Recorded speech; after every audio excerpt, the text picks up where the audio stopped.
Okay सबैलाई welcome छ। अब यो भिडियोमा चाहिँ आज मैले यो एउटा प्रब्लम सल्भ गर्न जाँदैछु है, हाम्रो यो डेरिभेटिभ्स च्याप्टरबाट। यो चाहिँ एनबी 2079 को क्वेसन हो। अब हाम्रो यहाँ find dy by dx for x power sin y equal to y power cos x है। चाहिँ हाम्रो मेन क्वेसन चाहिँ यस्तो छ, x पावरमा चाहिँ हाम्रो sin y इक्वल टु के छ भन्दाखेरिमा चाहिँ y को पावरमा चाहिँ cos x है। अब हामीले के निकाल्नु पर्यो, dy बाई dx त्यो निकाल्नु पर्ने छ। अब यसमा चाहिँ प्रब्लम के हो भन्दा यो क्वेसनमा चाहिँ हाम्रो y x हैन यहाँ छ, बोथ साइडमा दिएको छ, तर यहाँ कस्तो खालको फर्म भयो भन्दा चाहिँ यसको फर्मेट चाहिँ हाम्रो भेरिएबल चाहिँ हाम्रो यसरी पावरमा छ क्या। जस्तो sin y हैन, यताबाट cos x, यिनीहरु माथि एक्सपोनेन्ट हैन पावरमा छ नि त। भनेदेखि हामीलाई थाहा छ यस्तो केसमा चाहिँ हामीले गर्ने के भन्दा चाहिँ यसको बोथ साइडमा लग लिदिनु पर्छ है, taking log on both sides. किन भन्दा हाम्रो यो बोथ साइडमा चाहिँ हाम्रो के छ, पावरमा चाहिँ के छ त हाम्रो भन्दा भेरिएबल हैन, sin y sin cos x यिनीहरु त भेरिएबल हो। So taking log on both sides, both side हामीले लग लिदियौँ। अब यहाँ के हुनुभयो त, लग अफ के भयो त x पावर sin y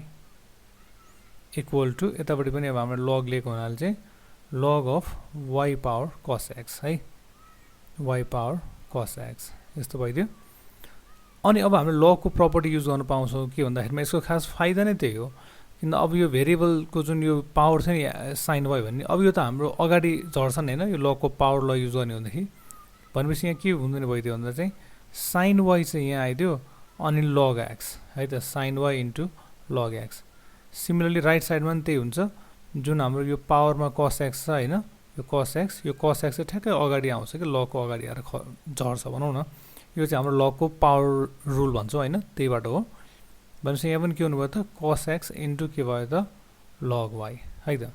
भनेपछि अब बल्ल हाम्रो जस पावरमा त भेरिएबलहरू छैन नि, जस भनौँ न पावर नै हट्यो नि त। अब यति हुँदा पनि हामीलाई निकै सजिलो हुन्छ ल अब है। अनि हाम्रो निकाल्नु त dy बाई dx हो नि त, त्यही भएर हामीले के गर्नु पर्यो भन्दा differentiating both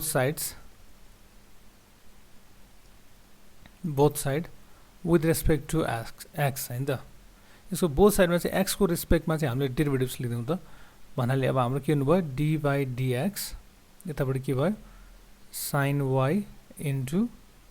log x equal to यताबाट पनि dy बाई dx अनि हाम्रो यहाँ के छ भन्दा cos x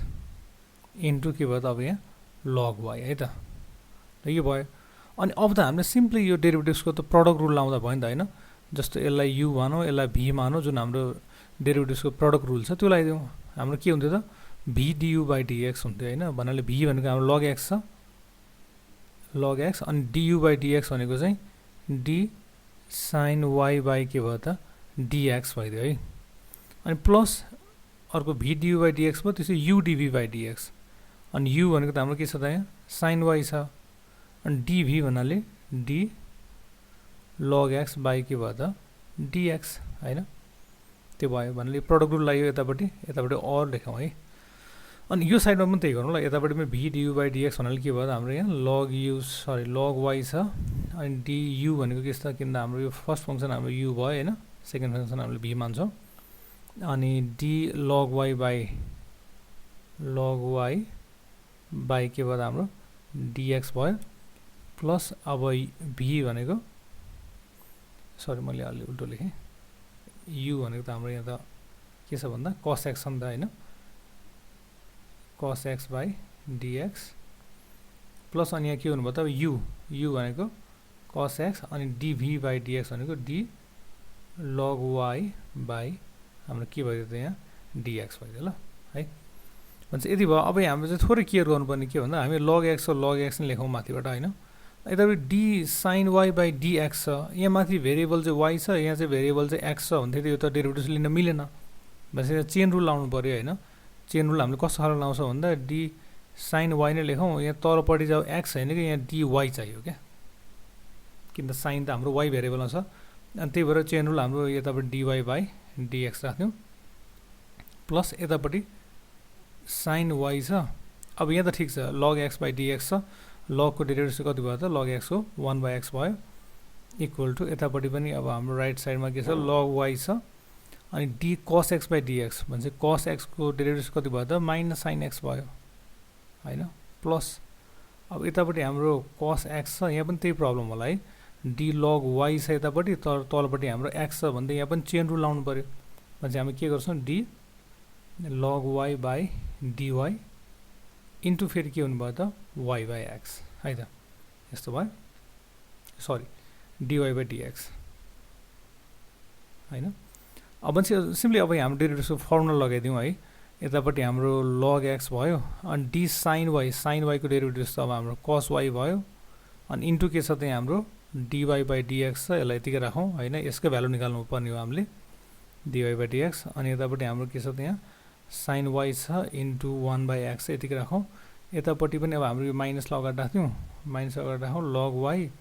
अनि sin x भइदियो अनि प्लस यतापट्टि हाम्रो के भन्दा यहाँ चाहिँ हाम्रो d log y भनेको त 1 by y भयो भन्नाले हाम्रो के हुनु भयो cos x इन्टु किन log y को डेरिभेटिभ भनेको त 1 by y भयो अनि को dy by dx छ dy by dx लाई dy by dx राखौं है अनि हाम्रो काम भनेको चाहिँ dy by dx को भ्यालु निकाल्नु पर्ने हो नि त त्यही भएर dy by dx भनेको चाहिँ एउटा यहाँ छ एउटा टर्म छ अनि dy by dx एउटा यहाँ छ है भने चाहिँ यसलाई सँगसँगै राखेर अनि हामीले dy by dx चाहिँ कमन लिदियौ है भनेपछि यसो गरौँला मैले यसलाई यतापट्टि ल्याएँ रिमेनिङलाई उता लाने हुन्थ्यो हाम्रो के हुनु भयो भन्दा यसो गरौँ यो टर्मलाई मैले यतापट्टि लान्छु है त्यो गर्दाखेरि हाम्रो कति आउनु भयो और हाम्रो यतापट्टि अब यसो गरौँ log x cos y अनि यहाँ के भयो हाम्रो dy by dx माइनस यतापट्टिको टर्म हाम्रो जुन अहिले हाइलाइट गरेको यतापट्टि ल्याउँदा कति भयो हाम्रो cos y into 1 by y into dy by dx right साइडमा चाहिँ के हुनु भयो त यतापट्टि हाम्रो माइनस log y sin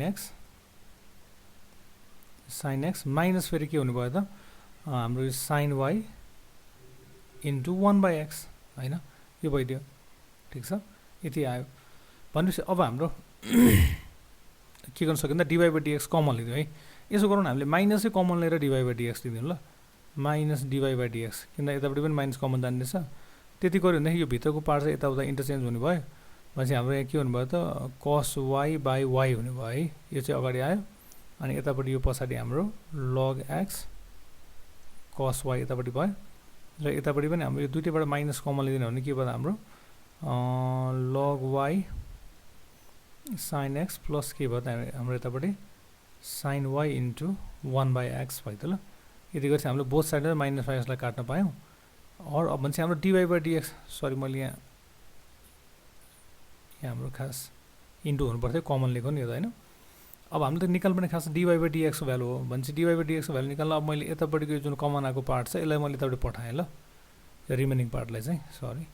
भन्छ dy by dx equal to यतापट्टि हाम्रो के छ भन्दा यो फर्ममा छ है भन्छ हाम्रो x पनि यसलाई मल्टिप्लाई हुन्छ नि हाम्रो एलसीएम लिने बेलामा है भन्छ म त्यो पनि यही स्टेपमा गरे भनेपछि हाम्रो के हुनु भयो x log y sin x plus यतापट्टि के भयो त sin y अनि होल डिभाइड बाइ हाम्रो के भयो त यो x भयो हैन मैले यतापट्टिको मात्र सिम्प्लिफाई गर्ने बेलामा यो भयो एलसीएम लिने बेलामा अनि होल डिभाइड बाइ हाम्रो यतापट्टि पनि त यो डिभाइड हुने भयो हैन भन्छ यो यहाँ पनि हाम्रो यो एलसीएम लियो यो y ले यतापट्टि क्रस मल्टिप्लाई गर्ने बेलामा हाम्रो के भयो त भन्दा cos y minus y log x cos y अनि होल डिभाइड बाइ के भयो त यतापट्टि y भइदियो है भन्छ लगभग हाम्रो अब एन्सर आइसकेको छ यसलाई थोरै सिम्प्लिफाई गर्ने काम बाँकी रह्यो यो y लाई माथि लैदियौ हैन y लाई माथि लैदियौ भने y हाम्रो चाहिँ x log y sin x minus sin y अनि होल डिभाइड बाइ हाम्रो तलपट्टि के भयो त x ले चाहिँ यसो मल्टिप्लाई हुनु भयो x into cos y minus y